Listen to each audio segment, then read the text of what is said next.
Balake. Where is Balake at? My name's Blake. Do you want to go to war, Balake? I'm for real. Ron. Aaron is right here, everyone. Let's try doing another live stream from the road. The difficulty with doing a live stream while I'm traveling is not the logistics of doing it.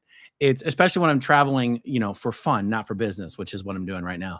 The difficulty is dedicating enough brain power to figuring out what I want to do a video about.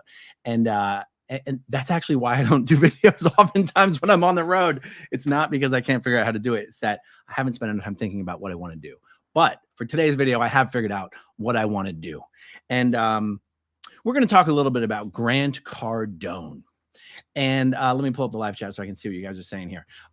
Grant Cardone, for someone who is one of Scientology's leading poster boys, one of its leading recruiters, I almost want to call him a spokesman, because Scientology doesn't have a spokesman. There's no one who speaks publicly with their face on camera, live or even not live, on behalf of Scientology.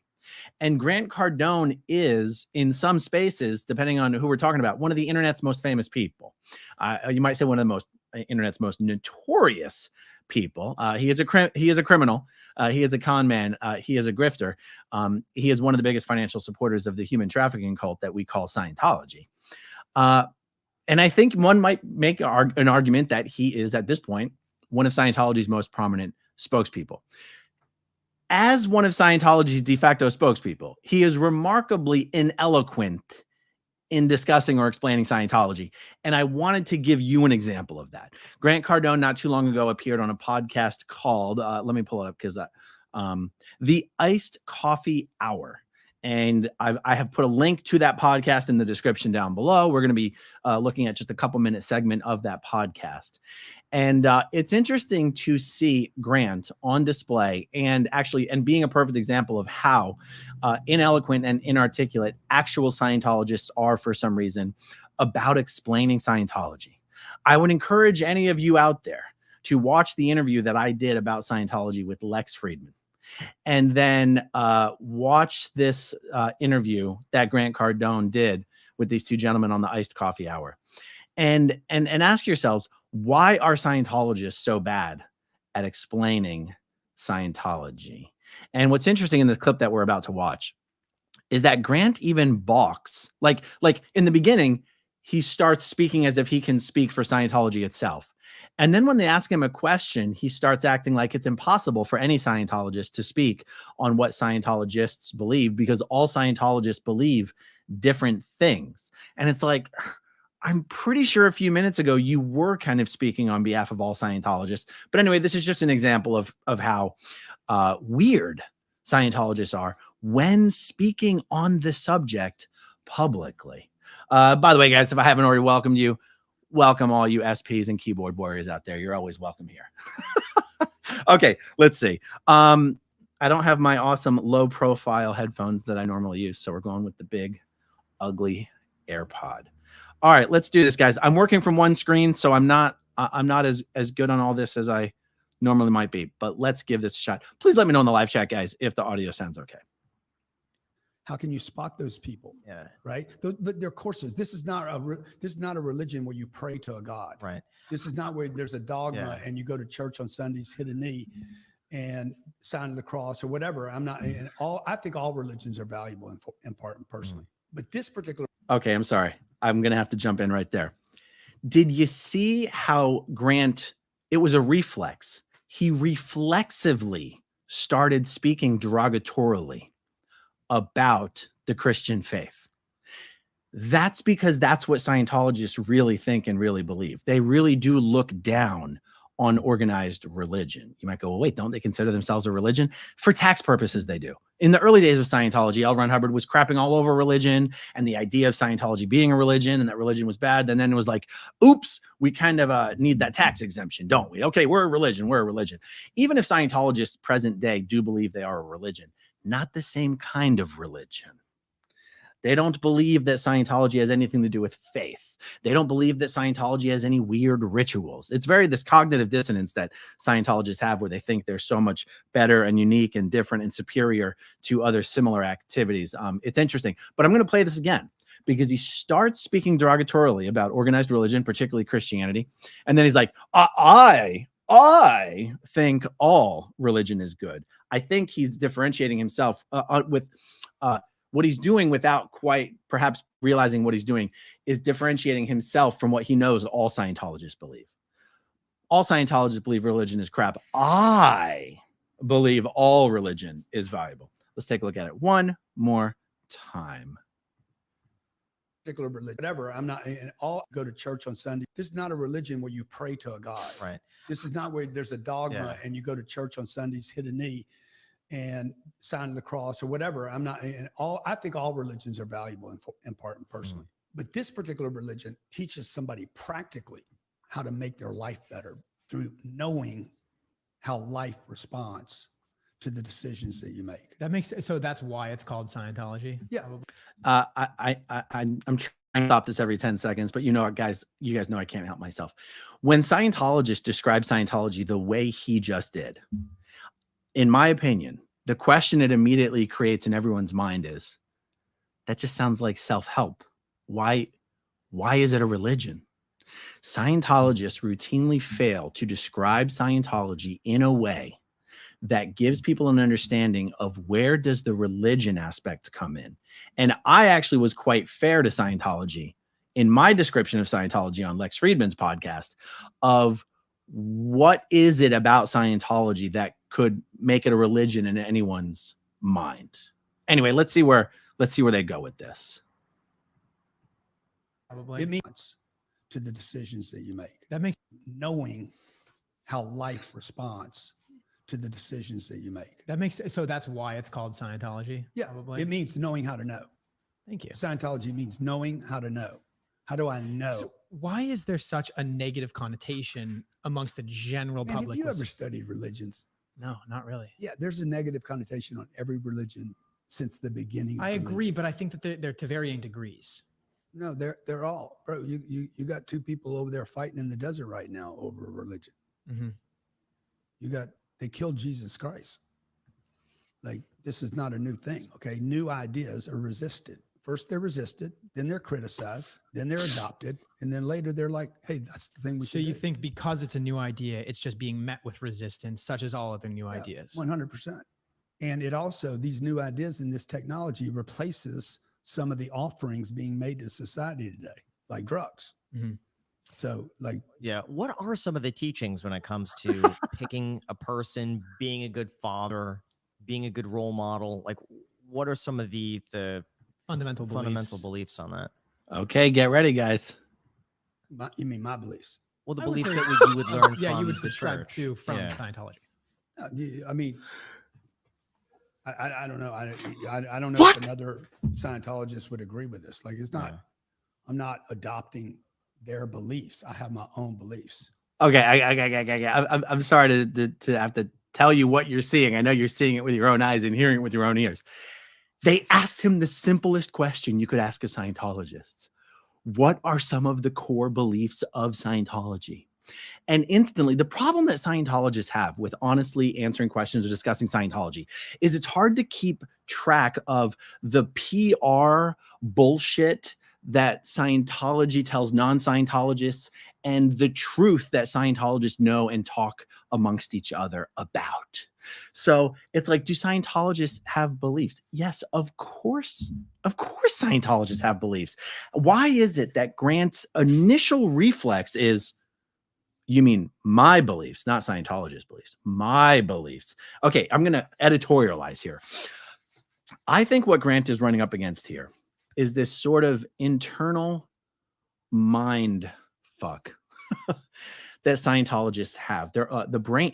I'm going to carelessly use the term brainwashing, where Scientology will tell you, here's a truth. Here's a truth that is true. Here is a true truth for you. And we want you to believe this truth. But once you believe this truth, you haven't believed it because we told you it was true. You've believed it because you discovered it to be true. Now, if you don't think this truth is true, we're not going to let you progress, because if you don't believe this is true, there's something wrong with you. You have a misunderstood word. You have overts. You have evil purposes. You're out of exchange. You're a degraded being. You're a criminal. Now, we will only say that you're a good boy or a good girl once you agree that this truth is true. But don't forget, you didn't believe it's true because we said it's true. You believed it's true because you discovered it for yourself. This is a thing that Scientology does to its members. And I sort of feel like that's what Grant Cardone is running up against there. He was just asked, what do Scientologists believe? And his response tends to be a reflection of the fact that he's like, we don't all have to believe what they tell us to believe. If I believe it, it's my belief. Do you guys agree with me? Does that explanation kind of give a new context or framework to how Grant is responding to this? We have got to look at this again, you guys. So it's I don't know. The beliefs on that. Good role model, like to pick drugs. Mm-hmm. So like, yeah. What are some of the teachings when it comes to picking a person, being a good father, being a good role model? Like, what are some of the fundamental beliefs on that? You mean my beliefs? Well, the beliefs that you would learn from you would the subscribe church. to from Scientology. I mean, I don't know. I don't know if another Scientologist would agree with this. Like, it's not. Yeah. I'm not adopting their beliefs. I have my own beliefs. So it's a discovery of self, or what's right for me. Like, if you've ever met Is that a kids, virtue of Scientology? Is to figure out it's certainly helped me. It's like what I said, it's helped me in life. They are so confused why that question threw him off. Be a better father, for sure. Be a better parent. But that's not because I read something and said, oh, that's what I ascribe to. I get, I analytically get to choose. Why would I want my kids out of the school system? Okay. And then say, oh shit, that's going to be hard to do, man. Now he's throwing up something that he knows is going to change the subject. I got to homeschool. Oh my God. The responsibility is enormous. Right. So no, dude, I want them out of the school system because I don't want them in the school system with teachers that are unhappy, with principals that are unhappy, with the other kids that are unhappy, and with the parents of the other kids that are unhappy. Okay, so I think I understand. So Scientology doesn't necessarily show you exactly how to navigate a given circumstance. It just instills that idea or value that you should always fall back on your thinking or analytical brain to then make decisions in the future. Not necessarily like, this is how you become a good communicator, follow these things. Well, there are some courses that could actually teach you what communication means. Okay. Most people don't think communication is just other more subjective things like being a good, father or teacher or something like that. Like, it's more so just like study based off of your own experiences and then act accordingly, and don't be resistant towards maybe some critiques and stuff like that. I mean, look, it's a massive volume of information. I don't know. And he said, I don't know. Guys, these are the simplest questions any Scientologist could possibly be asked. And someone who was involved in any other system of organized belief would have no problem on just saying, yes, Scientology teaches you a bunch of basic principles and how to be a good parent. Now, that might be total bullshit. He might not be able to come up with any examples, and maybe that's why he doesn't want to make a statement such as that. But this is why you can watch dozens, hundreds of hours of interviews with actual Scientologists and still go, I have absolutely no effing idea what Scientology is or what they believe. And yet I challenge you, please watch my interview with Lex Friedman and let me know, did I miss my calling as Scientology spokesperson? No, it's funny. I don't know. The thing is, L. Ron Hubbard does say something. I think that's, I don't know if we're going to watch any more of that. We'll take another look real quick in a second here. There's something that L. Ron Hubbard said, and it had to do with answering people's questions in Scientology and selling books. He actually did say, do not answer people's questions. Just tell them to buy a book. He said, you are never going to be able to answer anybody's questions about Scientology better than I have already answered in the books. So just tell someone to read a book to get the answer. Now, I think that was partially more of a sales strategy than it was like an effective public relations and media strategy. I think the fact that Scientologists, and because L. Ron Hubbard said that, that is core Scientology policy. don't answer people's questions, direct them to buy a book. Because that is core policy, a lot of Scientologists have really internalized this, and they just absolutely refuse to answer people's questions about Scientology. And I'm going to go out on a limb and say refusing to answer someone's questions about Scientology has never created a positive impression in the mind of a non-Scientologist. It's so obviously stupid. It is one of the things that actually makes Scientology seem secretive. Guys, when I was a Scientology staff member, and I would be confronted with this opinion about Scientology, that it was very secretive and closed, almost like a secret society, like the Masons or whatever. I'd be like, I don't understand. We want everyone in the world to join Scientology. Like we're literally, we're killing ourselves every day and every week to try to get everyone in the world into Scientology. How can people think we're secretive? Like, I honestly didn't get it. I now, after being out, understand, you know, why people see Scientology as so secretive. But for me as a staff member, it always felt strange. I think this is one of the small things that contributes to it. The highest profile, most public, most prominent, most famous Scientologist, whether it's Tom Cruise, John Travolta, was Kirstie Alley, other people, when they are asked questions about Scientology, they say, find out for yourself. Go read a book about it. Find out for myself. I just asked you. I'm trying to find out for myself. I just asked you. Why are you being so secretive about it? Okay, let's go back to this one more time, see if there's anything else interesting about this. And I'm not the guy to get it from. Look, I'm just a parishioner. I'm just a guy that's benefited from it. Every area of my life is better because of it. That's all I know. So anybody that's interested in it ought to go grab a book. There's a book called Problems of Work. Phenomenal book on happiness and work and productivity. How to be more productive as a human being. There's communication courses. Most of these courses are free online. You can literally go do an online course for free on how to have a relationship, which most people suck at. Yeah. How do you have a relationship? Well, It seems like you have a great family. Yeah. Your daughter. All right, we'll stop there. We will stop there. Anyway,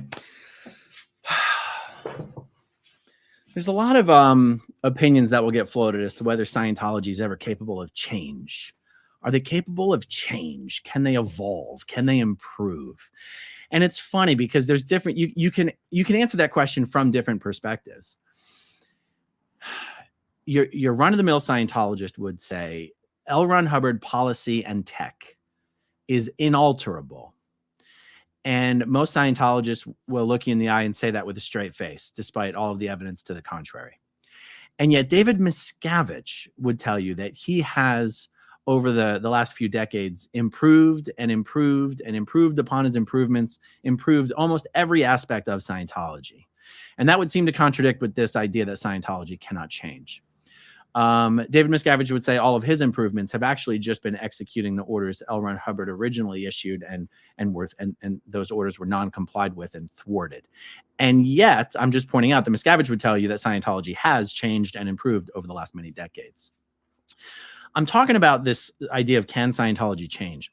Because Scientology's method of dealing with the press, the media, just the public at large, social media, is one of the things that continues to be stuck in the Stone Ages. And considering how David Miscavige has been able to, from his own perspective and in his own way, in his own opinion, change and advance Scientology, as an organization, he's changed the tech, he's changed the policy. It is interesting to me that the one thing he has refused to change is how Scientology interacts with the public, with the media, with the press, with social media. The fact that Scientology doesn't even have a public spokesperson. You know, Mike Rinder used to be the public spokesperson of Scientology. That wasn't his post. His post was CO OSA Int or WD COSA. But from those posts, he was the de facto spokesperson for Scientology. Before Mike Rinder, it was Heber Jensch. As the president of Scientology, he filled that role. And he was really good in front of the camera. After Mike Rinder, we saw Tommy Davis, who served a short and devastating stint as a spokesperson, if you could call it that. But he's really horrible, and he was horrible. And ever since Tommy Davis, we have never seen Scientology put up someone who could speak for the organization, answer questions honestly, answer questions at all. And it just seems to me that David Miscavige has decided that L. Ron Hubbard's policies on how to deal with the media, the press, the public, the internet. I mean, L. Ron Hubbard wasn't around when the internet, came onto the scene, but you guys know what I mean. It's the one part of Scientology he refuses to try and improve. And maybe that's because there's no undiscovered secret LRH policy that he can pretend to have found that would justify just answering questions honestly to the public. All right. That's it, guys. This is probably the only video I'm going to do today. I'm going to try to do one tomorrow. Tomorrow's a travel day for me. Tomorrow I go home. I get home late. Thursday, back in the saddle, full throttle, just the way it used to be. Let me see. Any super chats here? We got Vamp Diva. Lots of love to you, lovely. Thank you, Vamp Diva. Very, very kind. Oh, Pam Backshell. So happy you're back. Have missed you. Love from Scarborough, Yorkshire. That's awesome. Thank you so much, Pam. And D. Mill. If members will die and come back as Scientologists again, then why do they have to re-sign their billion-year contracts? Some may only have 999,999,970 years left. That's actually a really good question. It's kind of like the how many angels can you fit on the head of a needle question, because none of this stuff is real. But if Scientology did believe their own bullshit, and I know to a large extent that they do, but if their actions comported with a belief in their own bullshit, they would not make young Scientologists who were joining the Sea Org re-sign their Sea Org contracts, because the earlier one they signed last lifetime would still be in force. That might be a question for your local Scientology Sea Org recruiter. And not that you'll get an answer, but all right, guys, thank you for hanging out with me this afternoon. Thank you, as always, to everyone who watches until the very end, and I'll talk to you soon. Okay, if you want to see my rock and roll songs, click right on this guitar. And if you want to see a different one of my videos,